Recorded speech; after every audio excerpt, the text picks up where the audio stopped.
Hi, everybody. I'm Johnny Gowdy, a director at Regen. We're a not for profit organization. I guess we're a sort of center of energy expertise and insight based in Exeter. And our mission is to support the transition to a net zero energy future. So I'm Fraser. I'm set up Argand Solutions, really to help with the control, monitoring, and optimization of energy assets for this sort of massive transition that we've got coming up over the next 3 decades. So, Fraser, what are you and Johnny going to be talking about today? Well, what I said there about this massive transition over the next 3 decades, and everybody's sort of talking about net zero, and I think what would be really interesting is to sort of try and dive a little deeper into sort of maybe what that means in terms of the sort of nuts and bolts of the kind of infrastructure that we actually need, and also the actual assets that we need as well in terms of generation, because there's a lot of concerns out there about that. Johnny, what have you guys been looking at Regen in relation to infrastructure investment over the next 10 to 30 years? Well, it's a hot topic at the moment, Fraser, because when we talk about infrastructure, I suppose a good place to start would be the grid, the network. And as it happens in the last week, the distribution network operators, so those are the guys that run the cables that basically take the power and energy to our homes and to our consumers, have published their forward plans, their, as it's known, the ED2 business plans, which covers the period out to 2028. So from our point of view, that's a critical period because the infrastructure we invest in over the next sort of 5 to 8 years will really have to carry the new weight of, electrification of heat, electric vehicles, and of course the growth of renewable energy. So that's key that we get that right. So that's really interesting. I mean, I love their catchy titles to really bring people in, ED2. Yeah, well, it stands for electricity distribution, and the two is because it's the second price control period in what is known as the Rio regulatory framework. So there's a whole bunch of more jargon there, but basically what happens is that every 5 years or so, Ofgem asks the distribution companies to produce a new business plan, and that business plan includes their plans for expenditure, but also their plans for investment. And I guess it's the investment bit that we're really interested in because that will be the kind of bedrock of the infrastructure that we'll have to use. So in your opinion, or sort of the opinion of Regen, are they going far enough, or is this ED2 plan really sort of going to meet the kind of the requirements for sort of keeping us on that trajectory? That's a really good question, and the honest answer is we don't really know. It's really difficult to unpick the numbers in the business plans and to compare like for like and apples with apples. There's a couple of things we could say. One is all the networks in their kind of statements and their introduction to their business plan have made a kind of full commitment to supporting decarbonisation and net zero. And the number of times that decarbonisation, net zero, renewables appears in their business plan is astonishing, actually, and it would give the impression that they are absolutely fully committed. And I think certainly as individuals that is the case. Nevertheless, the business plan is within a regulatory framework, and that regulatory framework certainly historically has been very cautious, very conservative. And one thing that Ofgem is kind of almost obsessed about is avoiding regret costs. So where there is uncertainty or where there is a risk that we invest in an asset or infrastructure that may not be needed, Ofgem's line will always be, don't invest or hold back or delay investment. So it's against that background of a very, very conservative and some might say short-termism in the regulatory market that the networks have produced these business plans. So that's really interesting because we had a podcast, I think it was one or two before, where we were looking at the IEA report. I was just sort of thinking, my analogy is that the IEA is like Ofgem. In a way, it's kind of like providing guidance, or it's sort of providing the framework maybe for, in their case, oil ministries, oil finance, the finance ministries to sort of invest in energy assets. And the IEA historically has always been kind of invest in oil and gas, and then suddenly we had this report this year, which effectively was like taking a 180-degree kind of switch and sort of saying, right, oil and gas is dead, it has to be renewables, it has to be low carbon, and they're then sort of from being conservative and behind the curve, they're then suddenly kind of shifting and trying to be ahead of the curve. And I suppose it's quite interesting hearing you talk about Ofgem in that kind of slightly conservative mode. I'm interested in what would it take for Ofgem then to switch, and really take a proactive view, even though they're all talking about zero carbon. What will it take? Is it a political change?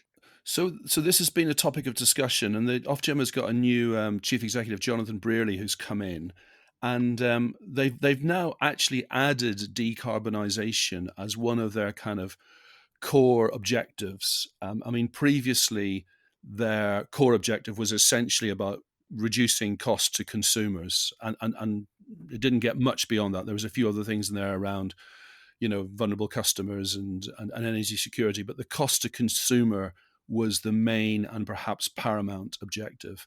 So they've now added decarbonisation in there, but I feel that while at the top level there's a recognition that that needs to be given equal weight and maybe even becomes the primary objective, the systems and processes that Ofgem operate are still very much steeped in an old regulatory environment.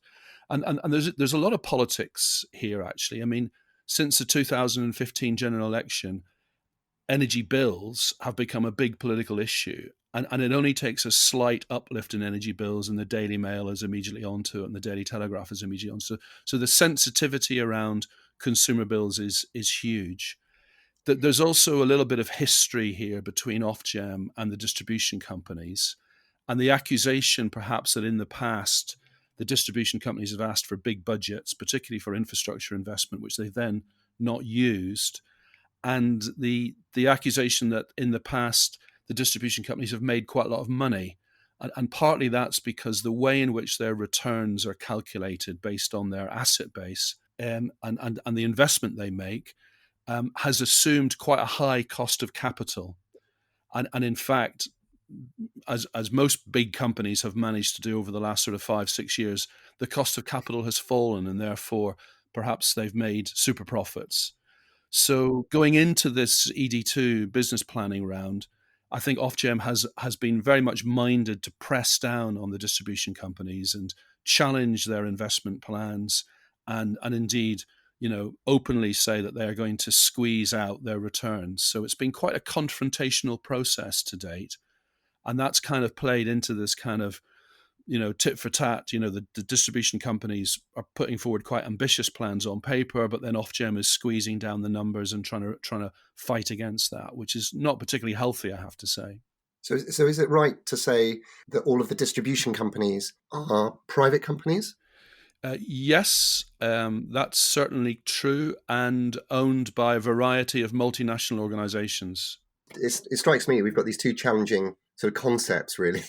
So we want to get to zero carbon, okay, but getting in the way of that, it sounds like at a kind of infrastructure level and at a political level, we've got kind of this political pressure of we've got to have low prices for the consumer, which sort of almost goes against the massive investment that we need to put into zero carbon. I mean, trillions and trillions of dollars.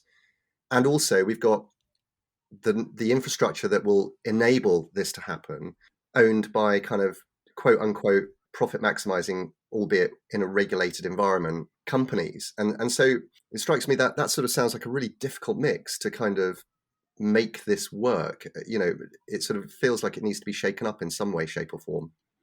I think that's true. We did a paper a year or two ago called Energy Networks for the Future, which kind of explored a middle ground between what we have at the moment, which is essentially a regulated private sector, and what Labour was calling for was like a fully nationalised. Let's go back to the old days of having a nationalised network. And we were arguing very strongly for a different sort of governance organization. So at the high level, we need some sort of office for net zero, but then much more regional influence and control over the investments that are made, because it's at the regions and whether it's city regions or whether it's Scotland, Wales, or the Southwest or Cornwall, that people can really understand the infrastructure that we need. We're also, I mean, what's really missing is that long-term view.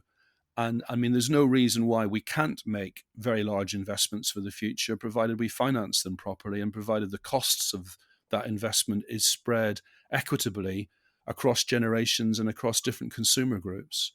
And part of the problem at the moment is that our system is fairly arbitrary and inequitable, and therefore becomes a bit of a political football. I like that concept, the office for net zero. Yeah, that would bring together bits of BEIS who are involved in policy, part of Ofgem, which is actually involved in policy as well, and perhaps a new system architect that might sit as part of an independent electricity system operator. So, and would need to include the Scottish and Welsh governments. I mean, we keep on bringing out policies that are designed around essentially English problems without really considering the devolved administrations. And also our connectivity to Europe as well, I suppose. Absolutely. I mean that interconnection is going to be vital, not just from the point of view of importing energy when we need it, but also us selling our energy when we've got the winds blowing and the sun shining, and we've got lots of wind farms in the North Sea or in the Celtic Sea. So we should be knocking out coal-fired power stations in Poland whenever the wind's blowing. Has anybody ever done a study? So we know to get. I think we know that to get to net zero, let's say in the UK, we've got to invest in X number of gigawatts of renewables and storage. I'm just talking about power generation now. We've got heat as well and transport, but let's just talk about power generation. So we know that we need to invest in X number of gigawatts a year, every year, out to 2050. Has anybody translated that into the infrastructure costs for the distribution networks and transmission networks in the UK? So I think the answer to that is yes and no. A lot of work has been done, so we're pretty clear about what sort of generation capacity we need to reach net zero. I mean, we can argue about a little bit more wind and a little bit less solar, or but order of magnitude, we know how many gigawatts we need. So let's say by 2035, which is essentially by when we need to have largely decarbonized the power sector, we're going to need something like 45 gigawatts of offshore wind, perhaps 35 gigawatts of onshore wind, and anywhere between 30 and 40 or maybe 45 gigawatts of solar. And you can play around with those numbers, but essentially it still comes up with a very big number, which is essentially 3 to 4 times the amount of renewables that we have at present. So some of the work that we've been doing in Regen through our future energy scenarios, or distribution future energy scenarios, has been to take those very big numbers and then map them down to the regions, first of all, the license areas that the distribution networks operate, and then down to quite low levels of granularity to electricity supply areas, which you might think of as a primary substation, so an 11 kV substation that might serve Totnes, for example. And we've been able to sort of map down and make some assumptions under different scenarios about how that energy generation might be spread. And the networks have then used that as part of their network analysis to produce a future forecast of capacity requirements. So that's been done. I mean, there's a lot of uncertainty there, I have to say. I mean, as you know, Fraser, you look at the pipeline of projects that are underway at the moment, and some of them will get built and some of them won't get built. And of course, it's not easy to sort of press the button on an investment just based on that future forecast. But I think the networks now have a much better idea about how much they're going to have to spend under different scenarios. The problem, I think, is converting that very forward view into a strategic plan and then into an investment plan. And the thing that's missing is the real kind of go ahead from government to say, yes, that's what we're going to do. And that hasn't filtered through yet to government officials. It hasn't filtered through yet to Ofgem, and therefore the networks who would like to make this investment. I mean, it's in their interest to make this investment, are kind of being held back.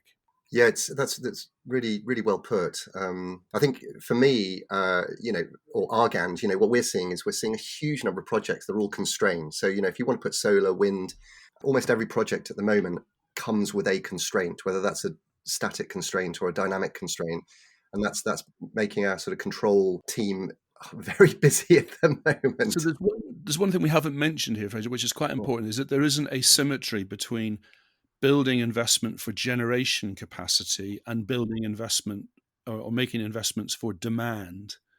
So the networks are pretty much obliged to make the investment that would be needed to meet the requirements of demand customers. So, households or commercial industrial businesses, or in the future, electrification of heat or EV charging. So they need to make that investment because they're obliged to, because they have to, they have a duty to serve the consumer. So you'll find a lot of focus on their business plan is around investments for demand customers. For generation customers, as you probably know, the onus is much more on the generator to pay for whatever network upgrades are needed, or at least up until now that has been the case. Mm. So there's been much less socialization of those costs, and therefore the incentive for the network to actually make investments ahead of need is really limited. And they'll basically sit back until a project comes along, and then they'll give that project a quote for whatever investment is needed. Now, I am simplifying things a little bit, and it is a bit more complicated than that, and there are a number of calculations that are done. But the significant thing is that under the new network charging regime, which is due to be brought in a couple of years, it will put much more onus on the networks to make investment to support new generation. And I think that will prompt a change in thinking, and it will hopefully prompt the networks to think a little bit more strategically about their investment. We should also mention, of course, your business, Fraser, is around flexibility. So flexibility is an alternative to network asset investment. And we haven't talked about that, but just to sort of put that in there, that it doesn't necessarily result in bigger cables and bigger transformers. It may result in investment in flexibility assets. Well, interestingly, we are starting to see, so all the flexibility, quote unquote, that we're seeing since when this started, 2014, 2015, when limits and constraints started to sort of emerge, we're now starting to see constraints coming in on the import side, on the demand side. So, which is really interesting, as people start to put in, I want to be able to have, EV charging for 200 cars at my manufacturing plant. And it's just like, well, just a second now, your transformer's undersized and we can't manage that, at full capacity. What are you going to do? And so this kind of dynamic flexibility of charging and other demand assets to kind of meet that kind of need on the other side. That's really interesting, and that doesn't really surprise me because I mean EV charging is a pretty hefty demand, and if you're putting concentrated EV chargers into one part of the network, and perhaps it's connected to the low voltage network, which has got a lot less capacity headroom and a lot less diversity of demand, then that will definitely cause those kind of local problems. And for me, actually, the low voltage network is kind of where the crunch is going to be, because although each individual asset is relatively small and might not cost very much to upgrade, there are hundreds of thousands of them. There are hundreds and thousands of distribution substations out there. Those boxes you see on telegraph poles at the end of the street. So understanding how and when they're going to reach capacity and building a program of replacement and an upgrade, which needs to start now, needs to start years ago actually, is going to be absolutely critical. Because if we get to the point in 2028 or 2030 where they all start to fail, then we've basically stuffed up our network. So just staying with the EV charging, because I know a lot of people will be thinking this. I mean, when I speak to my dad, who was building gas-fired, combined cycle gas-fired power stations for his career. His big thing, which he's right about, I think, is baseload. It's kind of like, what do we do about security of supply, about baseload? What are we thinking? How are we thinking about this in the context of intermittent generation? Is it nuclear? Do we have a certain bit of gas that provides that? Or whatever it is that's providing us with that kind of baseload. But the other question that always emerges, I think, from almost everybody I speak to about the energy system that we're building is about electric vehicles. We're going to convert God knows how many cars we have. We're talking about 40 million cars in the UK, all sort of becoming electric effectively over a sort of maybe a 30, 40, 50-year period. What do all of these investment plans account for that kind of dramatic import change? Changing that. We're always talking about the generation change, but the import change in our energy infrastructure. So a couple of things there. I mean, the baseload debate has kind of switched language now, and what we're talking about a lot more is dispatchable generation or flexible generation. So how quickly can we turn up generation? I mean, nuclear, for example, does provide baseload, but it's rather inflexible. It's euphemistically known as firm load. In fact, it doesn't really change very much at all, and it's not very flexible in terms of changes to demand. So what we really need alongside renewables is that ability to turn up generation very quickly, and that can come from interconnectors, it can come from various storage technologies, and perhaps we'll need to retain some thermal generation with carbon capture and storage alongside it in order to meet that kind of flexible demand requirement. In terms of the EVs, I mean, this is really exercising people a lot. Where and how will we charge our electric vehicles? And at face value, there's a big problem there because there's a huge new demand coming along, which, if it's mismanaged, could easily exceed our network capacity.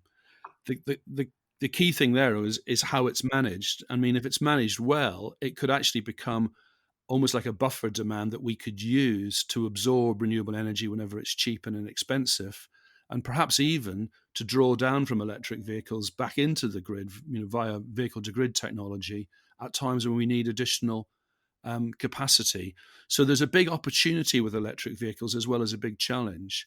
But let's focus on the challenge bit first. And I think you're right.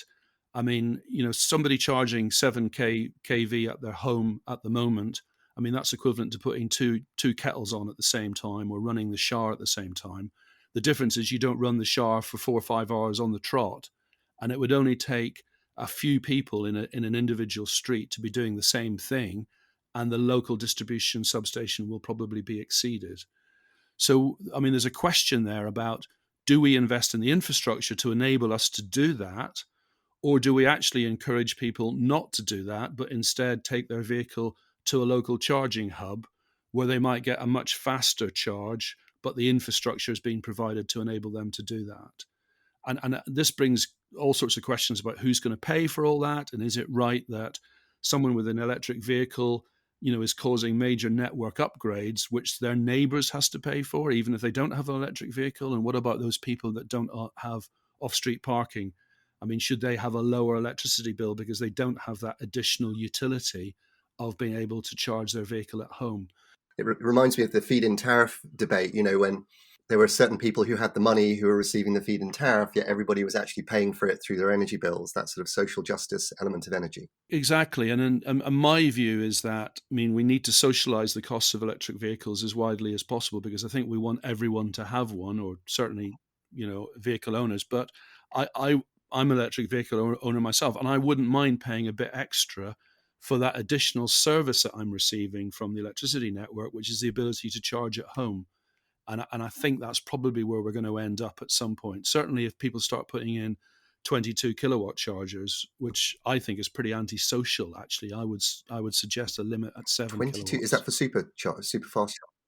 Yeah, you can put one of those in. And I mean, if 3 or 4 people did that in one street, you would need to upgrade the local network, which I really have a question about. I'd say at that, if you want to charge like that, then why not go along to your local charging hub and use the public facilities So to do this is that? where we have to sort of set the appropriate boundaries for the way consumers can act. Because just going back to it just reminded me of the consumer cost that we were talking about, and I've always found it bizarre, because if you look at Germany, for instance, very high penetration of renewables, but they're paying about 30 cents a kilowatt hour.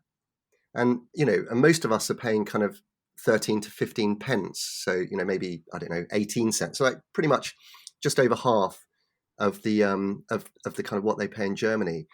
And it's sort of, I think this whole thing about, consumer costs, we need a proper debate about it, do we? If we're going to make this work, costs have surely got to go up, and that consumer cost element has to be debated. Essentially in specifically with regards to sort of the social distribution as well. Kind of how do you do it in a way that's socially just?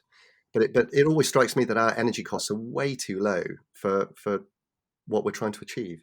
You're probably right, Fraser. I mean, there's kind of a counter argument that as we move forward with high levels of renewable energy, because the cost of renewable energy has plummeted, the commodity cost, the cost of the kilowatt hours of electricity, on average, will begin to drop. And the more electricity we use, so we're going to be using electricity for heat and for transport as well. The infrastructure cost per kilowatt hour will fall as well, even though we're going to have to invest in a lot more infrastructure. But while those commodity costs will fall, the system costs are likely to increase because we're going to have to manage a much more complex energy system. We're going to have to manage that variability of supply and demand and the balancing that's required. And we're going to have more capacity on hand in order to meet those peaks in demand or periods whenever the wind isn't blowing and the sun isn't shining, because believe it or not, that does happen. So I mean, it's really difficult then to sort of like compare the new system with the old system and to understand where the costs have increased. And I've said, even if costs do increase, we've got to recognise the electricity system is going to be delivering a whole new set of services to us. So it's delivering transport services, mobility services, and heat, whereas in the past it was literally just the power for our lighting and appliances. I mean, the German example is interesting because they've gone very hard, very fast on renewables. They're also paying for, the decommissioning of nuclear. They're also still paying to some extent for the reunification of the country. And they're paying for a lot of energy efficiency measures that they've put in place. And all that's kind of been loaded onto the energy bill. And that's one reason why it's very high, although their consumption is actually lower than the UK. So you need to build in the fact that they are more energy efficient than we are. So although they're paying more per kilowatt hour, the overall energy bill won't be quite as high as that. So we need to think very carefully about how we pay for all that. I mean, a little known factoid, at the moment, 21% or 22% of our electricity bill is actually environmental levies. And we've been arguing quite strongly that that should be taken off the electricity bill and converted into a carbon levy. So levied across all fuels based on the carbon intensity, which would have the effect of reducing your electricity bill by about 15%, but increasing your gas bill by about 15%. So there's obviously a trade-off there between electricity and gas, which at the moment we would say is heavily distorted in favor of gas. Obviously, the carbon price has started to, or the carbon market in the UK has started to trade, and we're starting to see a decent price for carbon there. So it's gone up. It's about £50 per tonne at the moment, or yeah, certainly it was last week. But it's not universally applied. I mean, it's only a small number of sectors of the economy that are actually paying that. And we would like to see a universal carbon price. And we'd like to see the revenue from that as a tax fed back into paying for energy efficiency measures and other things, rather than just being taken up by speculators. still sticking with investment in infrastructure, but all of this investment in infrastructure is going to require copper and lithium for batteries, or all of these different kind of commodities, and we've got a massive shortage, it seems, of these kind of key, or in the supply of these potential key ingredients for this kind of infrastructure upgrade. I mean, copper, I think the price is up sort of 70% over the last year, etc. Lithium and those things as well. Have you guys sort of thought about the actual ingredients that are going to enable this kind of infrastructure upgrade that we require, and the kind of risk factors there? I was at a conference at Oxford University a couple of years ago on sustainability and the environment, and it really opened my eyes to that whole commodity crunch that we've got coming up, and copper and cobalt and lithium. Water, I should mention as well, potentially, not just in an energy context, but in a wider context. And the guys on that conference were really tuned into that kind of global commodity shortage and the environmental impacts that increased exploration of that will have. We have been looking at it as part of our electricity storage network. In fact, there's a working group on sustainability within the battery market, which is looking at the supply of those commodities and also the sourcing of those commodities, because some of them are in places where, frankly, human rights are atrocious, and you would wonder about questions of modern day slavery and child labor, etc. So as an industry, we've got to set a much better example than the oil and gas sector have done, and we need to be a lot cleaner on that. But I have to say, Fraser, that apart from what I've said, I don't think Regen or other organisations in the UK have really got their head around it yet. Yeah. Sort of all the stuff that has to come out of the Congo and and Xinjiang, places in China, etc. Well, China's an interesting one because they're buying up a huge amount of these commodities as part of their, Belt and Road policy, and the danger for us in the West is that the Chinese will basically corner the market in a lot of these. I think the White House came out with a report on June the 8th, I think it was beginning of June, which was talking about how Chinese firms control a large share of the crucial kind of supply chains in these minerals, and that is it's a military risk, it's a political risk, it's a sort of it's a risk in many different ways, and it's a zero carbon risk, because if we can't get a lot of these things, we need to find new ways of doing it. So. Well, I was going to say we've skipped the light fandango from talking about the distribution network in the UK to talking about Chinese and global geopolitics. So I think we've covered the ground, Fraser. I'm not sure. No, I know. It's just an area of interest, but it goes back to also, we all talk about lithium and lithium batteries, but there are other technologies out there, compressed air and things like that. Yeah, I'm quite excited about different storage media and technologies that are coming through, and even in the battery area, there are other chemical batteries coming through as well, and flow batteries, etc. We're right at the start. This is like talking about the motor industry in the 1920s, and the only car available is a Ford. That's where we are at the moment. But in 10, 20 years' time, we'll be looking back at this nascent technology as being very, very immature. And I think we're going to see a lot more things happening. This is a How production. Please follow this podcast and share.